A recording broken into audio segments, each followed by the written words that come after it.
you gang? Is that boy Texas Yankee. Today, we're checking out basket news with a video called Why More NBA Players Should Follow Kemba's Example. So, thanks for y'all checking in, man. I really appreciate it. We're continuing to grow and just going to keep going. Try to stay consistent, you know what I mean? As school starts back up, we'll try to keep the uploads going, at least one a day, you know what I'm saying? So, without further ado, let's just get right into this, man.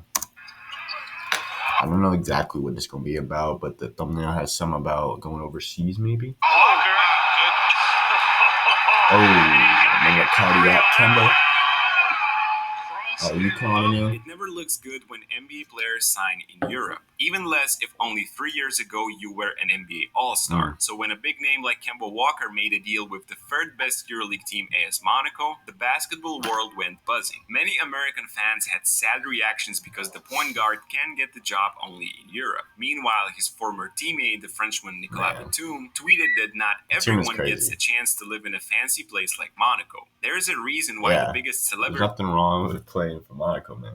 And sports stars, including Novak Djokovic and Max Verstappen, reside here. On top of that, he'll actually make more money here than the NBA minimum. So considering what Walker has gone through in the last few years, I think it's a great opportunity for Kemba. An opportunity that declining NBA players should explore much more. Hear me out. First of all, I think it would really grow, bring more publicity to the league overseas as well. This is huge for European basketball fans. To understand that, here are some numbers. In his best season statistically, Kemba averaged an insane 25.6 points per game. Of those NBA players who came to play in Europe, only Dominique Wilkins had a higher average. But that happened almost 40 years ago. Lately, only the likes of Anthony Bennett, Wesley Johnson, and Emmanuel Mudiay came to Europe. I was saying this the other day in one of my other videos about the NBA, why more players don't go Euro instead of other overseas. You know? In other words, no one who had carved out a big name for themselves in the best basketball league. So a big name like Kemba Walker is going to capture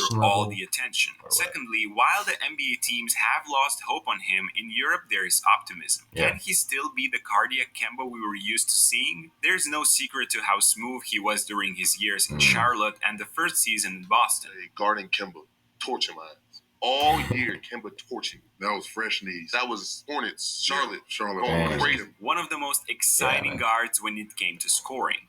It was really exciting, definitely in his younger years. One of the best at acceleration and changing direction. His hesitation moves, pullback dribble, and step back have taken many casualties. 4 times he was voted as an NBA All-Star, and in 9 seasons he averaged more than 17 points. Those didn't convert to many wins. Well, because he played for Charlotte. So the time for a move to Boston came calling. Together with that came the trouble with his knees. For an undersized guard with the NBA heading in a completely different direction, that meant big trouble. After his best year in Charlotte in the 2018-19 26 points season, where he averaged 25 points and played all 82 games, he never managed to repeat it. 56, 43, 37, and finally only 9 matches played last season. The reason is clear. Kemba's left knee has required 3 surgeries, 2 on his meniscus and another arthroscopic procedure in 2017. He wasn't the same player toward the end of his Celtics run and finally got traded to Oklahoma, which then bought out his contract, allowing him to sign with the Knicks.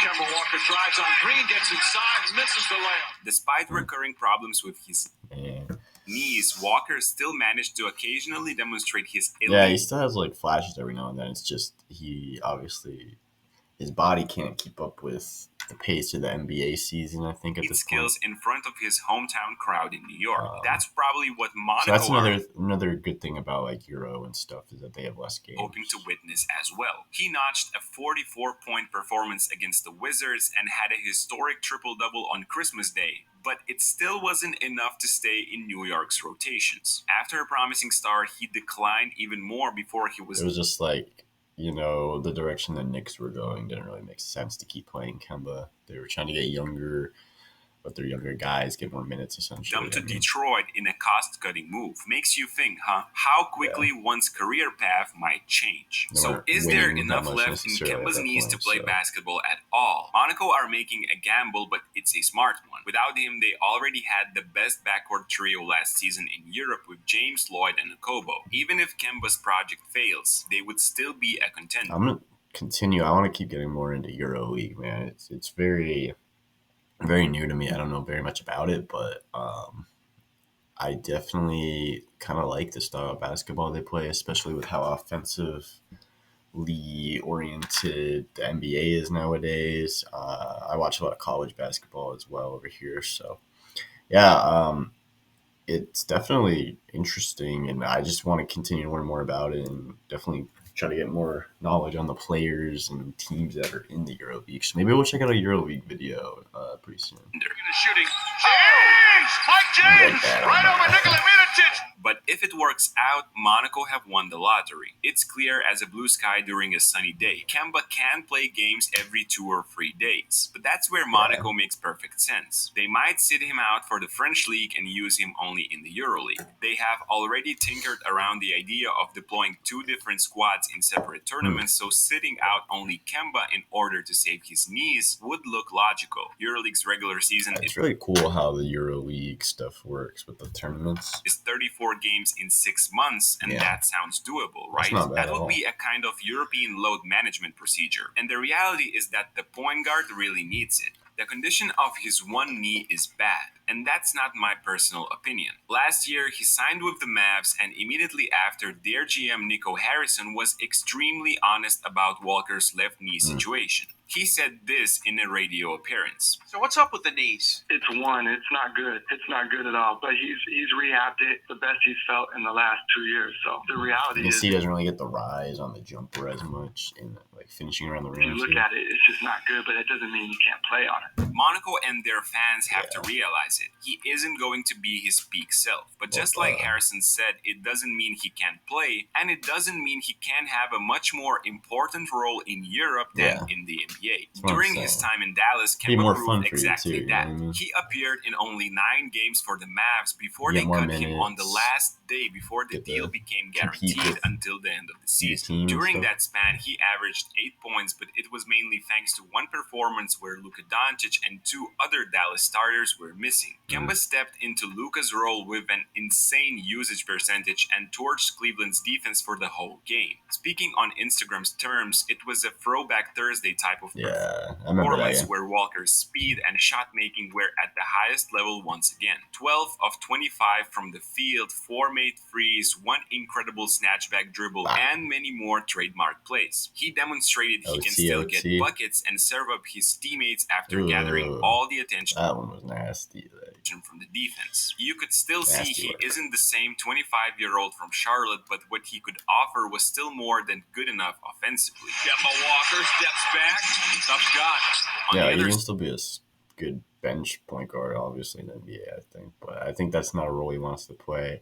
In the NBA, it's just like, the load management at this point. Side of the court, it was a little bit different though. Kemba's IQ allowed him to force a couple of defensive charges, but for the majority of the night, he was guarding a wing player in the corner. His body defensively isn't capable anymore of closely following the opposing guard, so he was carefully covered by the coaching staff near the least dangerous offensive player. It won't be an easy task for Monaco to replicate that in Europe by hiding him near the worst offensive player. The EuroLeague regular season is much more tactical, and weak defenders get targeted in every game. Kemba will also have each game matters a lot more, have to adjust to a new culture and new rules in Europe. But the participation in the 2019 FIBA World Cup should help shorten the process. Given his knees hold up, he could end up having a solid 20-minute role in one of the best cities in the world, playing basketball once or twice per week, getting paid more than in the NBA while also experiencing incredible atmospheres. That's what I'm saying. Like, it doesn't seem bad at all. Everywhere he goes.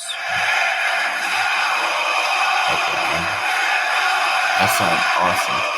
All of this instead of trying out for various NBA teams, maybe getting a 10-day contract only to play 8 minutes in 3 games. That sounds like a no-brainer to me, right? That's why I think more borderline NBA players or declining stars should think about this opportunity. I like that idea because a lot of people are going to obviously know the players more being in the market that they were in over here. So does garner more attention to the places Could they go Kemba's to move as well. be the first of many? And from Monaco's perspective, it's a genius move. You bring the attention of other NBA players, and if Kemba is happy, some more names might want to try Monaco in the future. Exactly. If his knees are right, you also get an amazing player for this level that might get you over the hump. If they aren't, you still have a James Okobo-Lloyd trio that's among the best in Europe by itself. So what do you guys think? Which other NBA players should consider moving to Euro? And can Kemba dominate the EuroLeague? Let's discuss it in the comment I don't know if he'll dominate.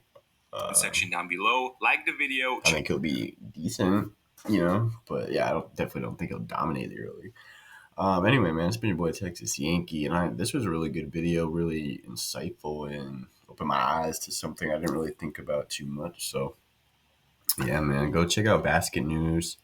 Show them some support because they deserve it, man. And I'll see y'all next time. Just leave a like, comment, subscribe, and we get out of here.